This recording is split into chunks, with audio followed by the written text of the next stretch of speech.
तो आज हम सुनेंगे लालची मिठाई वाले की कहानी। भीमपुर गांव में सोहन नाम का हलवाई रहता था। वह खूब बढ़िया और स्वादिष्ट मिठाइयाँ बनाने के लिए जाना जाता था। इसी वजह से उसकी दुकान पूरे गांव में मशहूर थी। पूरा गांव उसी की दुकान से मिठाई खरीदता था। वह और उसकी पत्नी मिलकर शुद्ध देसी घी में मिठाई बनाते थे। इससे मिठाइयाँ काफी अच्छी और स्वादिष्ट बनती थी। हर रोज शाम होते होते उसकी सारी मिठाइयाँ बिक जाती थी और वह अच्छा मुनाफा भी कमा लेता था। मिठाइयों से जैसा ही आमदनी बढ़ने लगी, सोहन के मन में और पैसा कमाने का लालच आने लगा। अपने इसी लालच के चलते उसे एक तरकीब सूझी। वह शहर गया और वहां से एक दो चुंबक के टुकड़े लेकर आ गया। उस टुकड़े को उसने अपने तराजू के नीचे लगा लिया।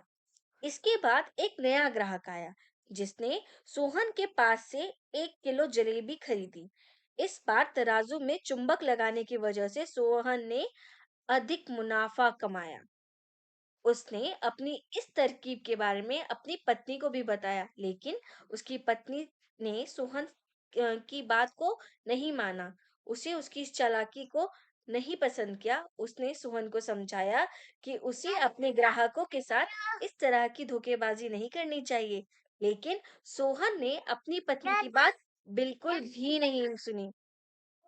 वो हर रोज तराजू के नीचे चुंबक लगाकर अपने ग्राहकों को धोखा देने लगा। इससे उसका मुनाफा बढ़कर कई गुना अधिक हो गया। इससे सोहन को काफी खुशी हुई। एक दिन सोहन की दुकान पर रवि नाम का एक नया लड़का आया। उसने सोहन से 2 किलो जलेबी खरीदी। सोहन ने इसे भी चुंबक लगे तराजू से तोलकर जलेबी दे दी। रवि ने जैसे ही जलेबी उठाई, उसे लगा कि जलेबी का वजन 2 किलो से कम है। उसने अपना शक दूर करने के लिए सोहन से दोबारा से जलेबी को तोलने के लिए कहा। रवि की बात सुनकर सोहन चिढ़ गया। उसने कहा, मेरे पास इतना फालतू समय नहीं है कि बार बार तुम्हारी जलेबी ही तोलता रहूं। इतना कहकर उसने रवि को वहां से जाने के लिए कह दिया। सोहन मिठाई वाले की बात सुनने के बाद रवि जलेबी लेकर वहां से चला गया।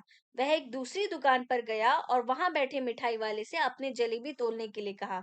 जब दूसरे दुकानदार ने जलेबी तोली, वो जलेबी सिर्फ 1.5 किलो ही निकली। अब उसका शक यकीन में बदल गया था। उसे पता चल गया था कि सोहन मिठाई वाले के तराजू में कुछ गड़बड़ी तो है। अब उसने तराजू की गड़बड़ी को सबके सामने लाने के लिए खुद एक तराजू खरीद लिया और उसे ले जाकर सोहन मिठाई वाले की दुकान के पास ही रख दिया। फिर रवि अपने सभी गांव के लोगों को वहां पर इकट्ठा करने में लग गया। जैसे ही लोगों की थोड़ी भीड़ बढ़ने लगी, तो उसने गांव के लोगों को कहा कि आज मैं आप सभी लोगों को एक जादू दिखाऊंगा। यह जादू देखने के लिए बस आप लोगों को सोहन मिठाई वाले से खरीदी गए सामान एक बार इस तराजू में तोलने होंगे। तब आप लोग देखेंगे कि कैसे सोहन मिठाई वाले के तराजू में तोली गई मिठाई इस दूसरे तराजू में अपने आप ही कम हो जाती है।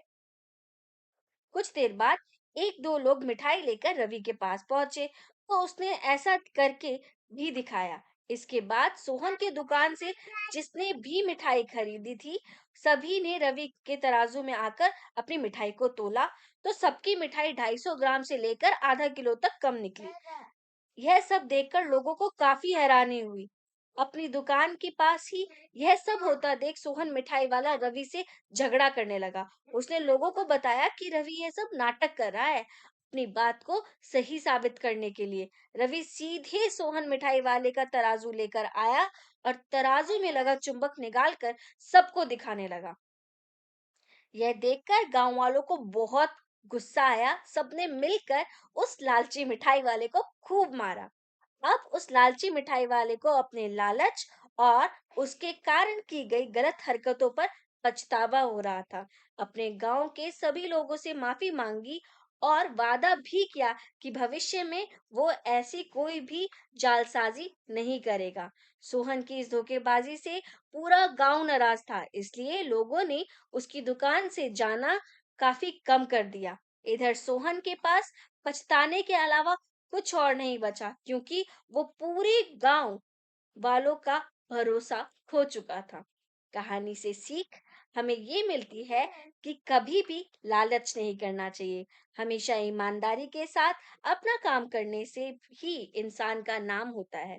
लालच के चलते भले ही कुछ समय के लिए अच्छा फायदा हो, लेकिन इससे इज्जत और आत्मसम्मान दोनों कम हो जाते हैं। धन्यवाद।